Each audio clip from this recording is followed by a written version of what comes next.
റൂമിൽ ചെടിയൊക്കെ വെക്കാൻ ആർക്കല്ലേ ഇഷ്ടമല്ലാത്തത്. അങ്ങനത്തെ ഈ ഒരു ഭാഗത്ത് എനിക്കും വെക്കണം ഒരു ചെടി. ഞാൻ ഓൾറെഡി ജനലിൻ്റെ ഭാഗത്തും ഒന്ന് എൻ്റെ സ്പീക്കറിൻ്റെ മേലെ ഞാനൊന്ന് വെച്ചിട്ടുണ്ട്.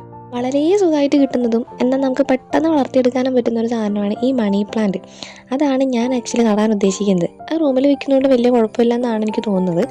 അതിനായിട്ട് എൻ്റെ ഒരു പഴയ ഒരു ചട്ടി ഞാൻ നല്ല വൃത്തിക്ക് കഴുകി എടുത്തിട്ടുണ്ട്.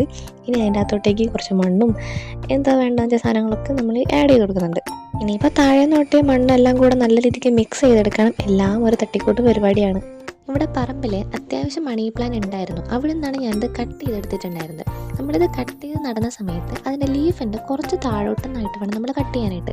കാരണം അവിടെ നിന്നാണ് ഇതിൻ്റെ വേരൊക്കെ മുളച്ച് വരുന്നത്. ഞാൻ ആക്ച്വലി കട്ട് ചെയ്തത് നന്നൊന്നും വീഡിയോ ഷൂട്ടായിട്ടുണ്ടായിരുന്നില്ല. ഇനി നമ്മളിത് സെറ്റ് ചെയ്യാനായിട്ട് നട്ടതിന് ശേഷം അതിൻ്റെ പുറമെ കുറച്ചും കൂടെ ഞാൻ മണ്ണിട്ട് കൊടുക്കുന്നുണ്ട്. അങ്ങനെ എൻ്റെ തട്ടിക്കൂട്ട് പ്ലാന്റിങ് പരിപാടി ഇവിടെ റെഡി ആയിട്ടുണ്ട്. ഇനി എന്താ, ഇതിനൊന്നുമില്ല. ഇത്തിരി വെള്ളം എടുക്കുക, നനച്ചു കൊടുക്കുക, അതിൻ്റെ ലീഫിൻ്റെ മേലുള്ള മണ്ണും കൂടെ നമുക്കൊന്ന് കളയണം. പിന്നെ ഈ വെള്ളം ഒഴിക്കുമ്പോൾ ഒരുപാട് കൊണ്ടുപോയി ഒഴിക്കരുത്, കുറച്ച് മാത്രം മതി. ഇപ്പം ഞാൻ എടുത്ത മണ്ണ് അത്യാവശ്യം വെറ്റായിരുന്നു, അതുകൊണ്ട് ഞാൻ കുറച്ച് വെള്ളം മാത്രമേ ഇതിനകത്ത് ഒഴിക്കുന്നുള്ളൂ. ഇത് ഞാൻ എന്തായാലും ഇപ്പോൾ എടുത്ത റൂമിൽ വെക്കുന്നില്ല. ഇത് പുറത്തുനിന്ന് ഒന്ന് വെയിൽ കൊണ്ടൊന്ന് വളരട്ടെ ഇത്. ആൻഡ് അത് വളർന്നു കഴിഞ്ഞിട്ട് ഞാൻ എന്തായാലും കാണിച്ചു തരുന്നുണ്ട്. അപ്പോൾ അടുത്ത വീഡിയോ ആയിട്ട് വീണ്ടും വരാം. ടാറ്റാ.